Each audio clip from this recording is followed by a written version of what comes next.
These are the 3 best jump shots for low 3-point ratings in NBA 2K24. Out of the 3 jump shots I'm going to show you, the highest 3-point rating you'll need is a 77 for one of them. And then the lowest is a 75 3-point rating, but you can adjust it to bring it all the way down to a 73-point requirement. The 3 jump shots are all really smooth and super easy to time. And I'm also going to be giving you guys a few tricks to green these shots way more consistently. With that being said, make sure y'all drop a like and let's go and get right into it. Now, I know they usually say save the best for last, but I'm not gonna lie, I'm gonna show y'all my personal favorite first. I know that technically doesn't mean it's the best, because then again, everyone has their own preference, and there's multiple people that are gonna like different jump shots from this video. But this is my personal favorite just because it's genuinely so easy to time, and the visual cue on it is super easy to tell. I'm also gonna get into the shooting tips and the best release cue to use as well in the middle of the video. So make sure y'all do stay tuned and watch the whole video. I'm gonna be giving y'all little tips to help y'all's jump shot be way more consistent than it is right now. And I'm gonna help y'all with the visual cue, which I love on this jump shot, because if you look at it, it's pretty slow, the wrist flicking back, and then when he releases it, you do it right as his wrist is like fully bent backwards. And it is super easy, and that's green every time as long as you release it right then on that visual cue. So I'm gonna go ahead and get into showing y'all the jump shot again. Make sure y'all do drop a like on the video. All right, y'all, so here we are. I'm gonna go ahead and show y'all the jump shot. So you're gonna do the last name. It starts with an R. I honestly haven't heard of this, and I just started using it recently. I found it on 2K Lab, I'm gonna be honest, so shout out to them. But it is Naz Reed as the base, which is right here. Get an A+ release height, which the release height is always huge.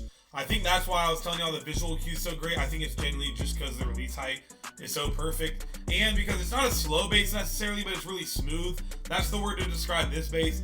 It's really easy to time. It's almost like kind of like bass 38 in 2K20. If y'all played that game, y'all know what bass that was. It's really just smooth and genuinely easy to time. And then for the release, upper release number 1, y'all are gonna go right here to Charles Bassey. And then upper release 2, y'all are going to go to, I'm going to butcher this name, but KZ Akpala. I don't know, something like that. I might have butchered that, like I said. Then you're going to go release speed maximum, of course. And then for the mixings, you do bring it to 44% to Charles Bassey for a rating of 75. You only need a 3-point shot of a 75 this jump shot. I'm telling y'all, please try this one out. Out of the 3 that I did find, I found these in a couple days. Because I'm not going to lie, I got a comment on a video that I wasn't showing jump shots with low ratings. So I was like, why not make a whole video dedicated to that? Because obviously if you have a high 3-point rating, you can still use these and they're still going to be perfect. I use this on my build that has an 86 3-point rating. And this jump shot is super good. But like I was saying, y'all can adjust it. So if you have a higher rating, you can go more to that.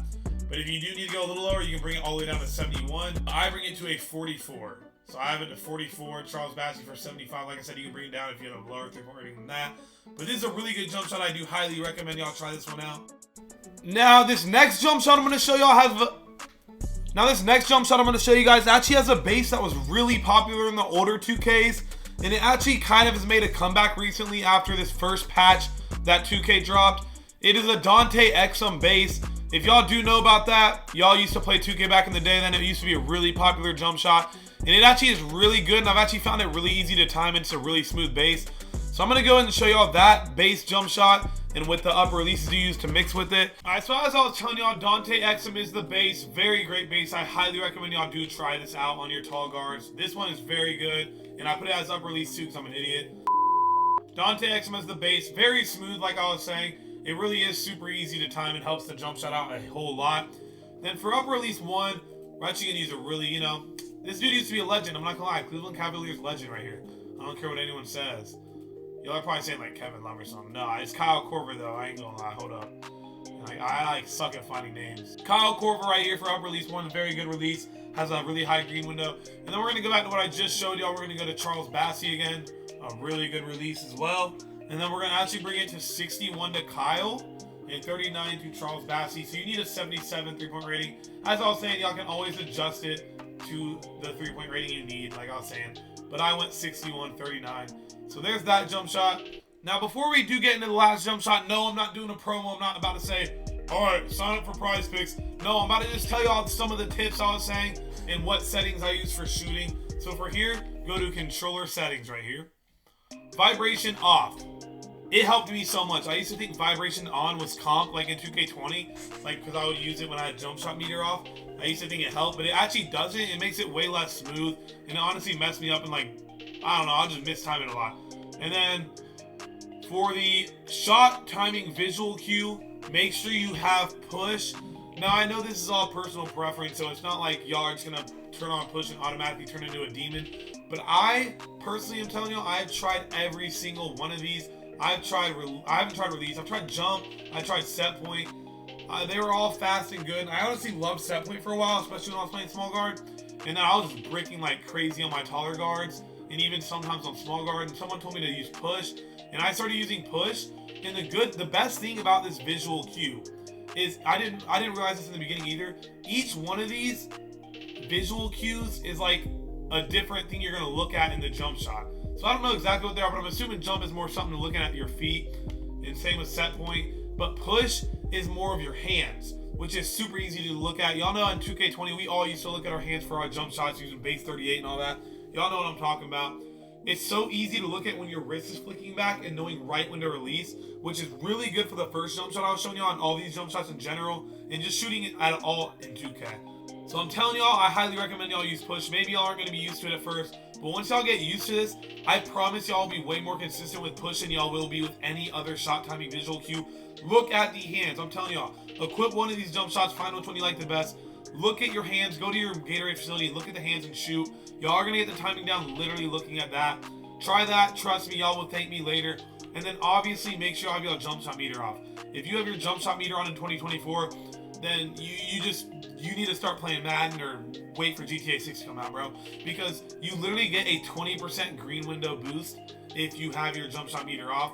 You're literally harming yourself. You're doing yourself no good having that meter on. So trust me, have the meter off. And then this is just super basic. I shouldn't even have to explain this, but make sure I do always have jump shot boosts at least. Jump shot boosts are going to help y'all so much. I know there's been previous 2Ks where people are like, jump shot boosts don't help, blah, blah, blah. They're yapping, bro. Tell them to stop yapping. Jump shot boosts help you so much. I know when I don't have jump shot boosts, trust me, because I break a game, I get off the spot and I check, and surely enough, there's 0 jump shot boosts next to my thing. I'm telling y'all, make sure I use jump shot boosts. And if y'all are dribbling, especially if you're a small guard, but if you're a tall ISO guard, at least have the brown muscle milk Gatorade. Because I'm telling y'all, y'all are going to be getting tired after doing 2 dribble moves, and it is so hard to shoot when y'all are like out of energy completely. Y'all know what I'm talking about. But on small guard, I make sure I'm stacked up on all these Gatorades. But on tall ISO, it's still great to be stacked on all. But if you are on a VC budget, which I totally understand, do not get me wrong, they are tripping, bugging, talking about charging 3.5k VC for 10 of these, bro. That's like, it's cheaper in real life basically to buy these in real life. So they're bugging on that, I understand. But at least have the brown muscle milk one on a tall ISO guard, trust me. And then jump shot boost. Y'all are gonna be shooting way better. But with that being said, let's go and get in the last jump shot. Alright, and then the last jump shot I'm gonna show y'all, I saved it for last just because most of y'all already know this base in this 2K at least, unless you're just a casual, respectfully. But it's JT Thor. Again, it's still a low rating you need because of the releases I use. But y'all do go with JT Thor base. So if y'all are used to JT Thor base, y'all are gonna want to use this jump shot right here. And then we're gonna go with actually pretty similar to the ones I'll show y'all earlier. Charles Bassey for upper release 1. And then for upper release 2, we are going to go with Kyle Korver again. I know we already did this. Release speed max. By the way, if there was one, I think I might have forgotten to go max on the release speed on the second one. If I did, please put it on max release speed. And then you do go 46 to Charles Bassey for a 3-point rating requirement of 76 again. Like I was saying, y'all can adjust this. So if you want to use more Kyle Korver, it's going to bring the defensive immunity up. But what I use is 46 right here. And again, if y'all have higher 3-point ratings than this, y'all can obviously use these jump shots or at least try out the bases I showed y'all and then just mix it with some of the releases and bases I showed y'all and make your own jump shots. But these are the really good ones that I found. I played a couple games with each of these jump shots and was shooting very consistent or mostly consistent. But there's your 3 jump shots with low 3-point ratings. I really hope this did come across as helpful to a lot of you guys. I appreciate the guy who actually was thoughtful and left a comment, because I really do like making content that y'all want to see. Make sure y'all keep commenting ideas, and I'll see you on the next one. Peace out.